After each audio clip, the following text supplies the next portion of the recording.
Hello everyone, Scott here. I just got out of seeing Ant-Man and the Wasp, and that title actually fit fully for once, on Friday night, early Saturday morning. It is now Sunday. I record these Sunday because I do Box Officer Sundays at 4 live on Twitch.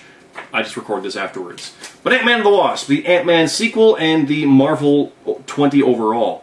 No spoilers, as always, don't worry, but this movie was a lot of fun. It's another heist movie, not as heisty as the first, but it's also very refreshing because the first movie was very similar in the fact that it's not like, we must save the world. It's very personal. It's very like, we have a mission, we gotta do it.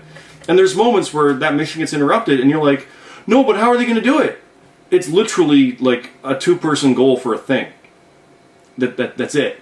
And yet, it may as well be the fate of the world. It's so good for doing that. I know people are all wondering about where does it take place with Infinity War? That's nice. So anyway, the movie's real good. I think I liked it more than two, or more than one. One might be a better movie overall, just when you look at it, but I loved this one more because the shrinking fighting stuff in one was great, but now you have someone who's confident and capable in the Wasp. And Ant-Man being there. So it's not only is she amazing, she steals the movie, and it's designed for her to do so, by the way, but it's Evangeline Lilly doing whatever she wants, and it's great. But she comes out there in these amazing fight scenes with the phasing villain Ghost we've seen in the trailers. And that's great with her shrinking and fighting this thing that's going through and kind of here and there.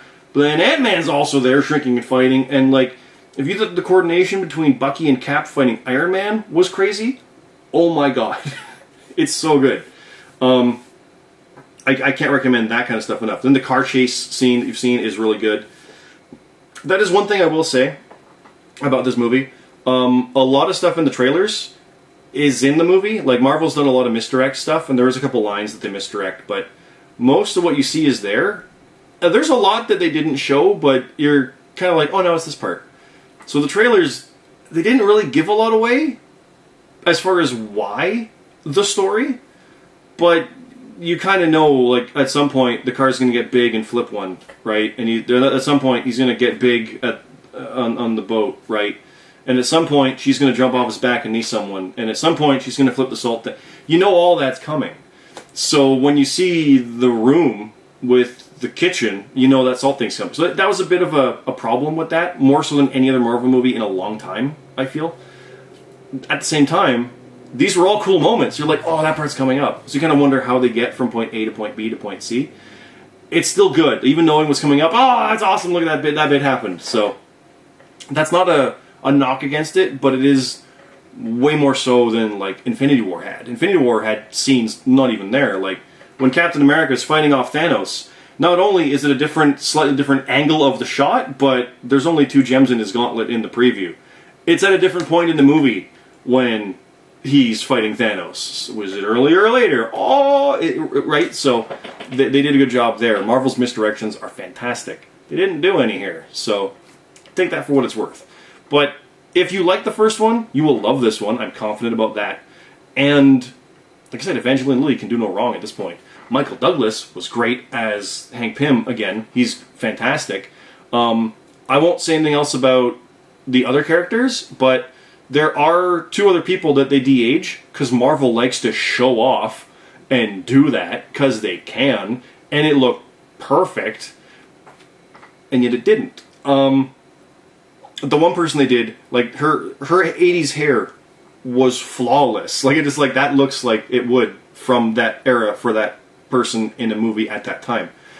But someone mentioned about the Uncanny Valley in a great way, in that we're in a new valley where that's not really what these people looked like in their movies. Like, not how they acted. Like, Michael Douglas looks perfect like he did in, like, Wall Street and stuff. Like, that looks exactly like how he looked, especially the first Ant-Man. Because they can not only reference it, but they can look at what he looked like there and be like, yeah, make our digital younger version that. Easy. Same with Kurt Russell and Guardians 2. Like, they've mastered this. But one article that was talking about it said they're de-aging them to be a younger version of what they are now. Not just them 20 years ago. This is a younger Hank Pym. Right? So there's a weirdness to it where it's familiar, where it makes sense that this person will become the one we're seeing acting today. Not just Michael Douglas circa 1988. It's Michael Douglas's Hank Pym, circa 1988. So it looks like Michael Douglas then, but... And that happens with the other person. I mentioned an actress, happens with the actress. And another actor has that as well. And when that one came out, it was like, they're just showing off. The villain Ghost was great, but it continues Marvel's thing where this person's even like cutthroat and more violent than the last few, but Marvel sure likes to treat their villains a certain way, so we go down that path. And like I said, yeah, Infinity War, it's addressed. That's all I'll say. So the movie is super fun. I do plan to pick up the Blu-ray, absolutely. I do buy movies still, believe it or not. I'm one of those. Because even though you have digital, you know what happens when digital stuff comes on Netflix? Yeah, it's still on my shelf. Thank you very much. So I'll leave it at that. This movie's great. My Letterboxd score for it, I think, was 4.5. Because I'm really high on it. I aim high on my reviews coming out of a weekend of a movie. If it's a 7, it's probably getting an 8 from me. And then I'll think back and be like, that's more of a 7.